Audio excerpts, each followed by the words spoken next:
I would have went and bought a boat. Like, if I had a good month. And I think that those hard knocks came from me going, oh shit, I got to make payroll next month.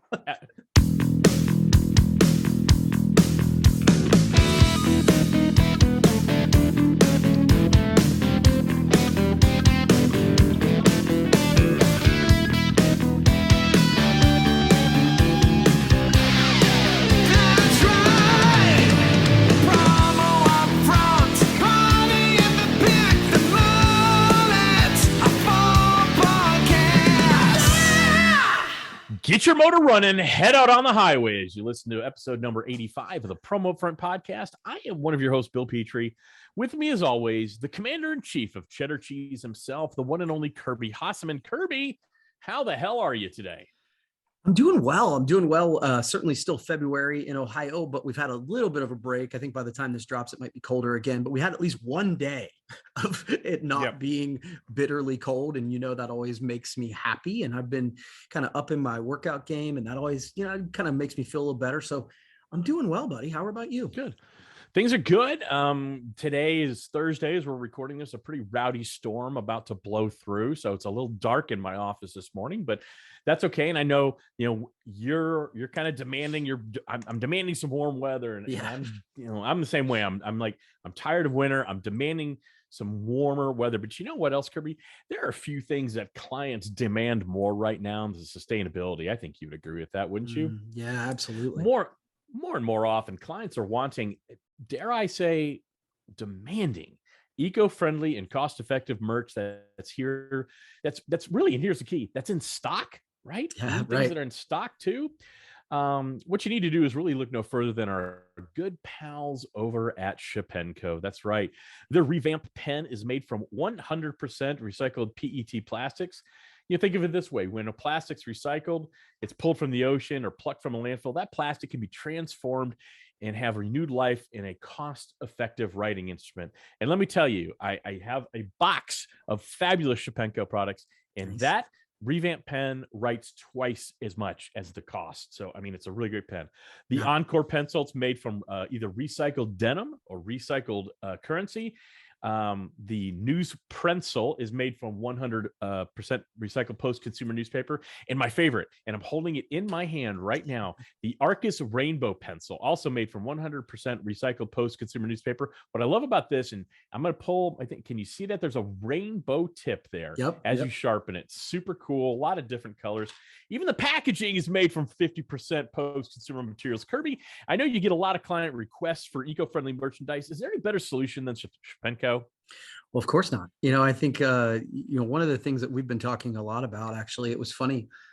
We've been trying to focus on this. And I think that the idea that you want your marketing to have a big impact, but you want it to have a little impact, right? So a big impact on your marketing, but a little impact on the planet. And I think that by us sort of furthering this conversation and folks like Shepenco putting out great quality products out there, it allows us to have both that big impact and that little impact that we all want.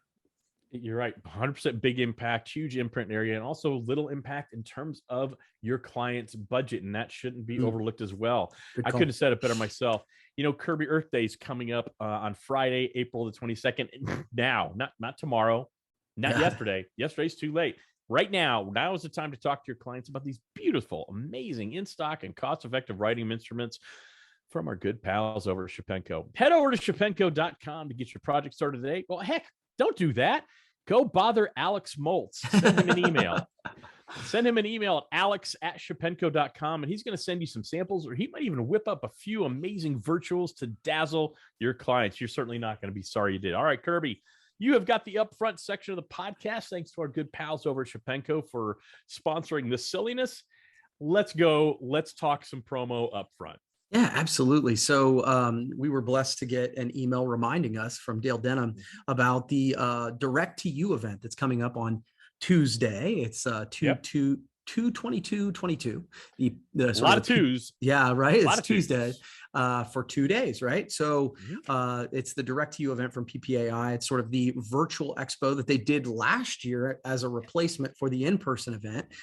And this year they're doing it so that people who weren't able to make it to the event still have that experience. And so I sort of want to give them credit for trying to continue that tradition. I think it's very interesting. And I think what I wanted to do was, you and I both sort of said, look, we're kind of over the virtual event.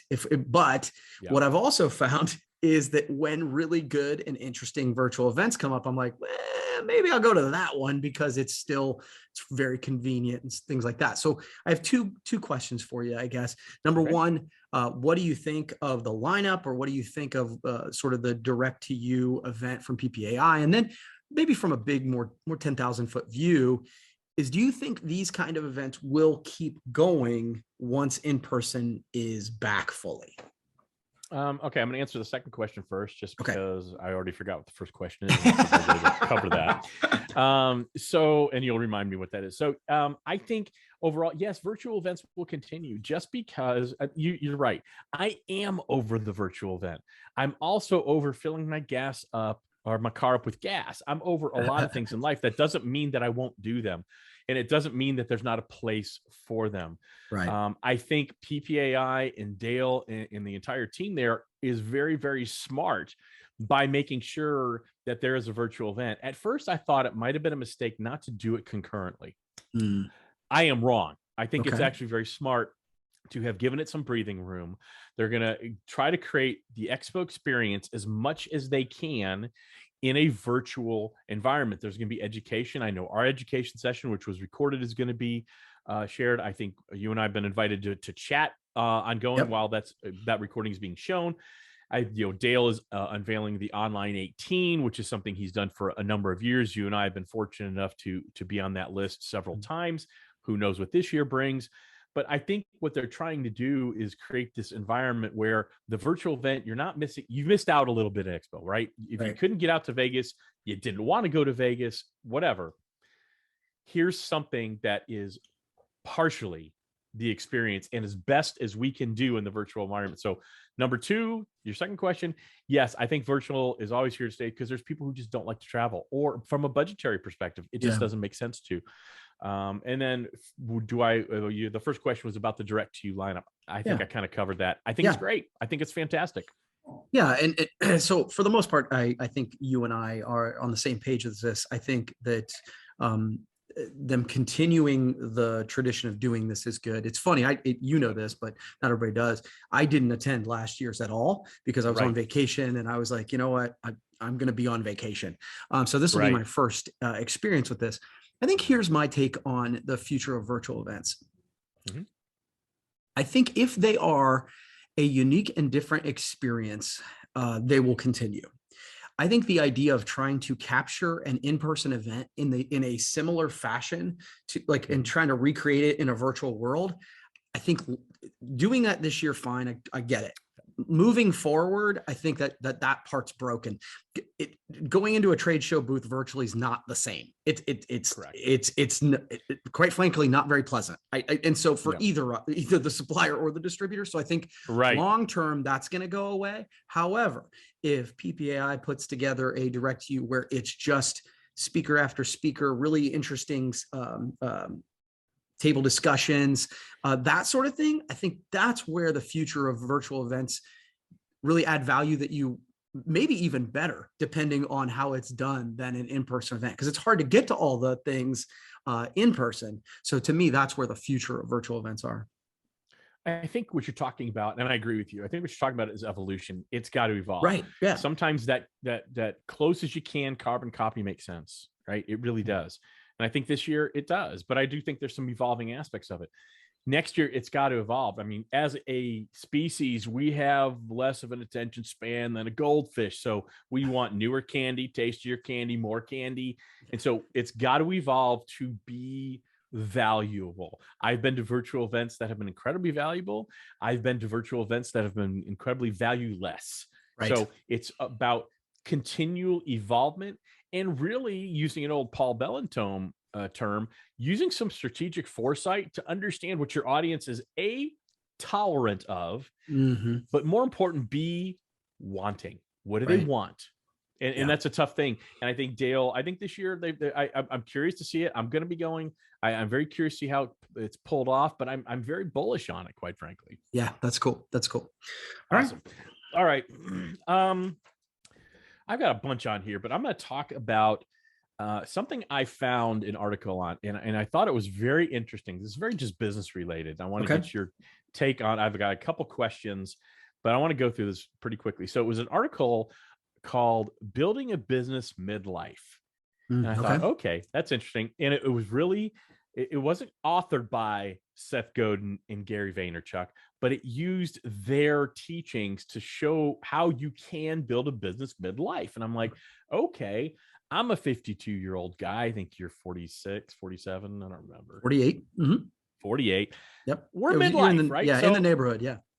All right. So here are the things. I'm just going to run through these pretty quickly. Number one, this came from Seth Godin. Be one of the few. Identify your smallest visible audience and aim for that group. Couldn't agree more. Yep. So let's just, we agree or disagree as we go through this. Okay. Yeah. I literally gave that advice last week. Who's it for? Totally agree. Yeah, I do too. Number two, this is from Gary Vaynerchuk. Build your community. Use social or a membership platform to reach people who want to hear from you for free. Yeah, again, that's step two. So after you've figured it out, yeah, absolutely. Yep. Dig it. Number three, also from Gary V. Think about what your audience wants. Spend less time and effort thinking about your selfish wants and more time concentrating on actual consumer behavior. That's one I think people miss a lot on. And I loved that. Absolutely loved that. Yeah, I think that, and again, I think unless you are the customer you're going for, and I think that's how people design their businesses sometimes. And it can work, but can also be a big mistake, because if you need to have someone interested in your organization, your services, your product other than you. And I think that's sort of what Gary's leaning toward there. And the other thing is, we just talked about evolution. It's got to evolve. Your buyers today are not going to be your buyers 2 years from now, maybe. You've got to change with that. All right. Number four, excuse me. Don't sell yourself short, from Seth Godin. Low price is the last refuge of someone who has nothing to sell. I love that. Yeah. If you don't value what you're selling, why would anyone else? And I love that. I used to say, when in sales training, when I was training salespeople, the first thing bad salespeople do when encountered with any sort of objection is they lower their price. If you do that, you're not a good salesperson. I don't care who you are. I don't care what situation you're in. And I think the worst salespeople, first of all, Seth Godin's quote that I use all the time is, the problem with the race to the bottom is you might win. Absolutely. Right. But what I see in our industry, it's actually before that. Like salespeople will literally lead with an email that says, I can get you a better price. I'm like, good Lord, what do you think they're going to do then the rest of your career with them? They're always going to, hey, you're not cheaper, so you suck. And so, yeah, it's a terrible lead. I'm sure somebody has said this, but if not, I'm claiming it. There is no loyalty in price. Yeah. Never has been, never will be, because there's always someone who's going to sell cheaper. All right, last one, and then a couple questions for you. A brand isn't a logo, it's a promise, and that's from Seth Godin. Figure out what you're about and who you want to reach before you worry about a logo. It's the most difficult step and the one most people skip. I agree with that. 100%. Yeah, totally. And it's funny. It's something we talk about. And this is kind of a layup, right? Because I read Seth Godin's blog every single day, and I'm a huge Gary Vaynerchuk fan. So it's not a surprise. I would agree with what they have to say. So yeah, that's great advice. Do you have anything to add, or you didn't disagree with any, which I didn't think you would, because you and I definitely come from the same mindset of both Seth Godin and Gary V. Do you have anything? So, but there's no disagreements. Do you have anything to add? Now, this is where I'm kind of springing it on you. No, it's fine. I have the first thing that popped into my head is that this is, and the conversation that I had, and I wasn't nearly as eloquent as Seth and Gary in my conversation, but I had a similar conversation with somebody who is 22 years old this week or last week about this. So what I would say is, yes, this is good advice for someone starting a business in midlife. It's also good advice for someone starting a business at 14. Absolutely. I agree. Okay, so that would be my takeaway. I'm going to add a couple quick ones and want your take on these. One, be authentically you, because you are the only true differentiator in your marketplace. Yeah, I like that. And that's also, age doesn't matter there. Yeah. Age does not matter here. Here's one where age does, though, or experience does, is probably a better way to put it. Leverage your experience. use your short memory. You know that bad times aren't going to last forever, but you also know the good times aren't going to last forever. So you Yeah. need to have that even keel. And I think most times, some people are born with that. Most time that comes through experience and having been through hard times. It definitely came from experience for me. I was Same joking here. that my daughter Jade has started a business, right? And so Yep. I'm coaching her, and we're going through the profit first system and all that stuff. And she had a really great December because of gift cards. And she, to her credit, almost immediately was like, yeah, but what happens in January when everybody's cashing in gift cards and I'm not making any money? And so we made adjustments for that. And I said, and that's where you're ahead of the game, Jade, is A, we have a system to help with that, but B, Yep. you've thought about that, because I would have went and bought a boat. Like if I had a good month. And I think that those hard knocks came from me going, oh shit, I got to make payroll next month. Absolutely. Absolutely. All right. 2 more. Love that, by the way. Don't be afraid to try things that are uncomfortable, whether that's social media, video, creating content, speaking, educating. Don't be afraid to get outside your comfort zone. And the last one, and this might be the most important one, at least in my mind, Kirby, surround yourself with people who are smarter than you. Now, I put younger because, again, this is focused on midlife. Yeah, no, I like but that. Surround yourself with people who are smarter than you. I've never understood when people are hiring how they don't want that person to be that good. They want to be good, but not that good. Yeah, it's crazy. I always looked at anytime I hired anybody, I want them to replace me. I want them to be smarter than me. I want to learn from them. So it allows them to challenge you and allows you to grow. And as a midlife human, I think, because I always try to surround myself with people smarter than myself. You, Kelsey, Josh Robbins, I can think of a million people I surround myself with. Dale Denham, Danny Rosen, Mark Graham, whatever. Keep going. Because you surround yourself with those people, it keeps me younger. It keeps me focused younger. So I may be 52, but I don't feel it, and I don't think that way. Yeah. And so I think those are ones I would add. But again, you can't have a 2,300 word article. Yeah, no, but I tell you right now that when you said smarter than you, of course, but originally I think you said younger, and I actually really like that. I mean, that's something that I focus on. Everybody in my organization is younger than me, not just because I'm old, me too. but because like I really do value Skylar. My daughter brings a totally different perspective on things, right? And that, now I don't always agree with it, and that's fine, because my wisdom does matter, but by having that perspective, it really does add value. So I couldn't agree more on that one. Same thing here. I mean, you look at my history at Promo Corner. Who did I hire? Brandon Petrovich, 15 years younger than me. Kelsey Cunningham, 15 years younger than me. Amelia Model, at least 10 years younger than me. Jessica Onions, 15 years younger than me. And I learned from all of them. I didn't always agree with everything they did. I didn't always buy into their perspective, but I always learned from them, and they kept me thinking very differently. And I like to think that was a two-way street. It rubbed off. So good stuff. All right, Kirby, what's up next? All right. We would be, I think it's the term you always use, right? A tone deaf. Yeah. If we don't talk about Super Bowl ads, right? Like Super Bowl. So ads. I have a couple, like you are always more prepared on this stuff than me.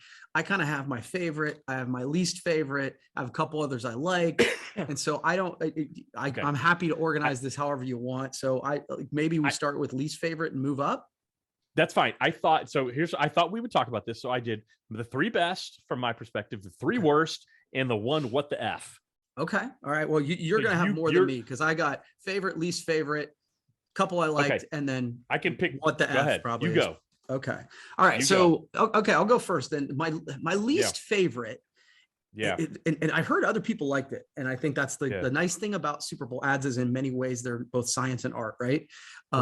And so my least favorite was Irish Spring. The one where the guy comes in the river and it's like this weird cult, and that was creepy. I'm like, I'm never buying Irish Spring. So that one for me was probably my least favorite. My what the F, to be honest with you. I don't know whether to call it the Team Earth or the Salesforce, because I loved the message, but I'm like, what the hell does this have to do with Salesforce? It was Matthew McConaughey in a hot air balloon.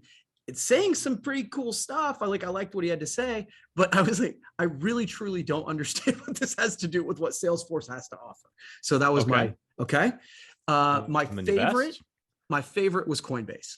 To me, it was by far like, Genius. well, it was genius for a bunch of different reasons because you Oh, talk for about days. the get different thing. They stood out by not standing out. They created a story by not creating a story. But I think one of the things that God, we especially in the Super Bowl, we overthink things so much, like that Salesforce ad. It's like we got Matthew Yeah. McConaughey, we got the message, it's going to be great. What the hell are we Right. selling? And Coinbase knew Yeah. exactly what they were selling, and they gave a call to action to do it. So those were kind of, and I've got some others that I liked, but those were kind of my highs Okay. and lows. Coinbase was my favorite because it was quiet, and it did one other thing. So one thing, it was quiet Yeah, in a day that's filled with noise and uh, stimulus and yeah, media. It was quiet. It reminded me of the old DVD player where the thing was bouncing and you're waiting, yeah. is it going to hit in the exact corner and all that, which I think was what purposeful. The other thing it did the one thing that no other Super Bowl ad has ever made me do: stand up and act Yeah, immediately. immediately. I Yeah, stood up, I walked over closer to the TV, and I scanned it to see what it was. you and So 20 million other people. exactly. So that was my favorite. I had two other that I But liked and that I thought were just brilliant.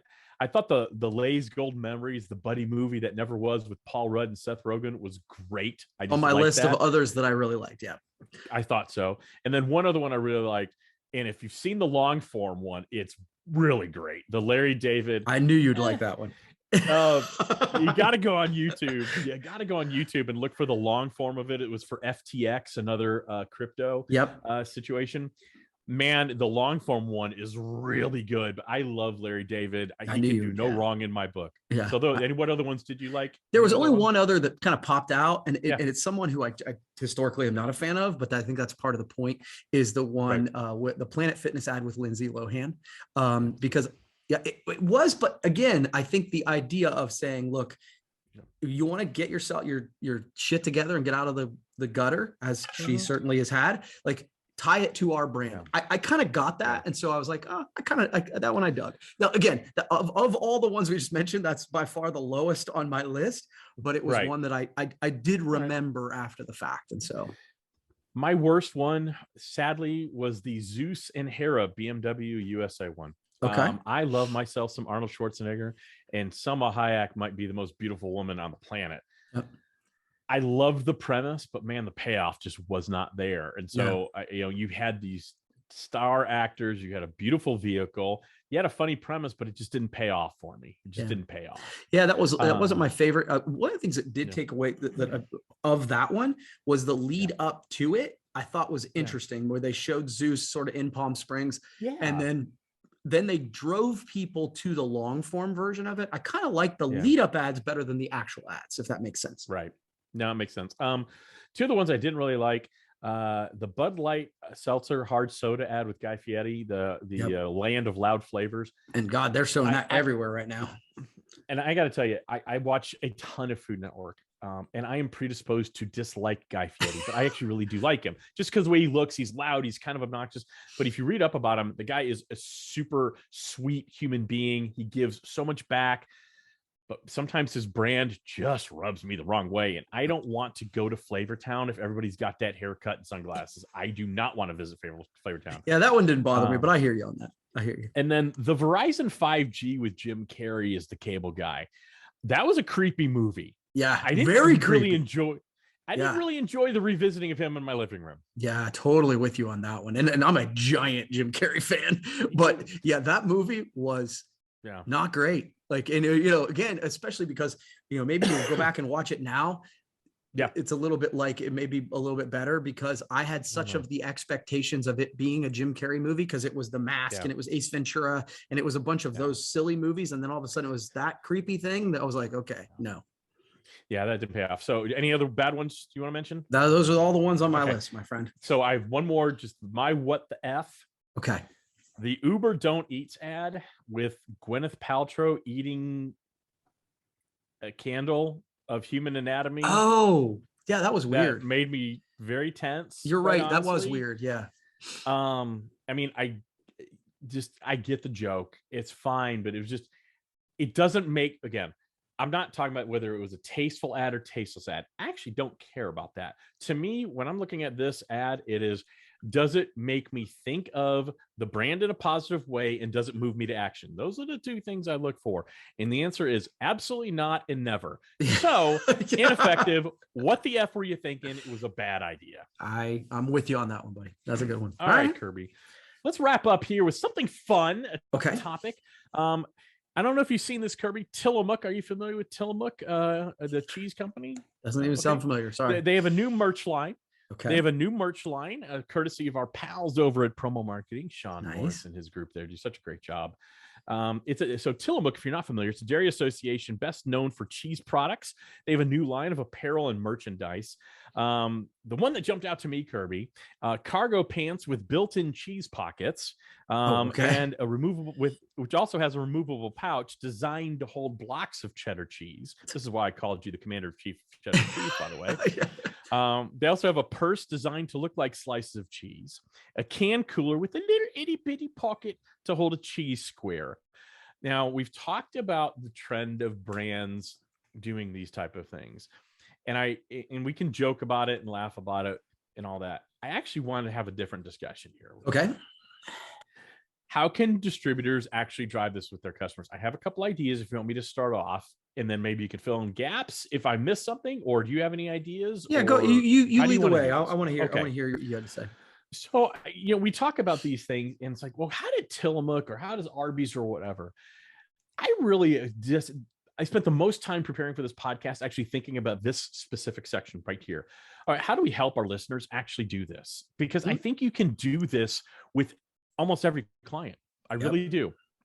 So first of all, you need to come up with the idea, but leverage virtuals. You can leverage virtual samples to show them what's possible, 100%, right? Yeah. You can create a themed drop for them virtually. Okay, we're going to do a limited run of these things and create scarcity before there's even a demand, right? You do limited choice, and then you create the virtuals, but then print on demand. You do not have to have any inventory here. So all you need, Mr. or Ms. Distributor, is look at your client base. Look at the brands, which ones are fun, which ones are cheeky, which ones have a following, maybe not a fanatical cheese following, but have a following where a drop that you would make sense for them. And you can come up with some ideas, and I guarantee you suppliers would love to do this stuff for you. Yeah, for sure. That's what I came up with. Okay, so I've got a new 5-step process to follow. I was listening, sort of. It's okay. So and I'm basing my 5-step process on something that my salesperson Jeff recently did. Came out of the Common SKU presentations with Bobby Lehue and Jeremy Picker. And so step one, start the conversation. Okay. And step one is, and so what he did is he explained, look, we can do a left chest logo, but here are some things that other people are doing. He used screenshots of the Crocs from Kentucky Fried. He's like, how can we do something that actually becomes and then step two, ask for permission, right? Here's the concept. Is it okay if I send you creative, crazy ideas for you to consider? He got permission. Step 3, partner with suppliers, which is what you just said. Like, go to them and let them, like, especially obviously the more creative suppliers, the folks who do this all the time, because we have in-house folks who can do that. But the danger of that is that you get outside of what suppliers are actually able to produce. And then it's a problem, right? Then it becomes, whereas if the supplier does it, they're going to do it within the bounds of what they do. Send to the clients is step 4, and then step 5 is stand out. And what I say about that is this may or may not go to create business, but what it will do is make you differentiate, even if they're like, no, that's too crazy, we can't do that. But the next time they need something creative, that you're going to come to mind. So I love that. And I love the fact that I didn't realize Jeff had done that. So I obviously gave you a leg up. That's awesome. That's really good. I love that. One of the things that you said reminded me, and I think the basis of all this, and it's really, I don't think it's sales 101, but gosh darn it, it should be. We're taught when we're selling that if someone says yes, you run with it. I've said yeah, they said yes, run with it. I really think it's so important, especially in our industry. If someone says, I want this, you show them what they're asking for, whether it's a shirt, a can cooler, whatever it is. You show them that and you say, here are some other things though that might be more effective, still within your budget range. When Right. you start thinking like that, you burn some calories. You're showing them I care. You're not telling them, because everybody tells them they care. Yeah. You're Right. showing them. And by doing your process and partnering with somebody and spending some of your mental energy thinking Totally. about what would I do if I were the brand manager of this company, you can come up with some creative stuff. So that's a fun little topic, but Love it. hopefully a little help there. And you know who else can help you, Kirby? Who's that, Bill? Thank you so much for knowing to ask. That'd be our good pals over at Shipenco. That's right. Clients are not just asking for, they're clamoring for eco-friendly, cost-effective Totally right. merchandise. And no one can help you more than our good pals over at Shipenco right here in Middle Tennessee. The best place to live anywhere in Middle Tennessee. That's right. So they have some really great products. They have the Revamp pen made from 100% recycled PET plastics, the Encore pencil made from recycled denim and currency, the Arcus Rainbow pencil, which I am holding in my hand and I've been using all show, and the News pencil are both made from 100% recycled post-consumer newspaper post-consumer newspaper. Even their packaging is 50% post-consumer materials. They walk the walk. They already talk the talk, but they truly walk the walk. And they'd love to partner with you on Earth Day projects, as that's coming up on Friday, April the 22nd.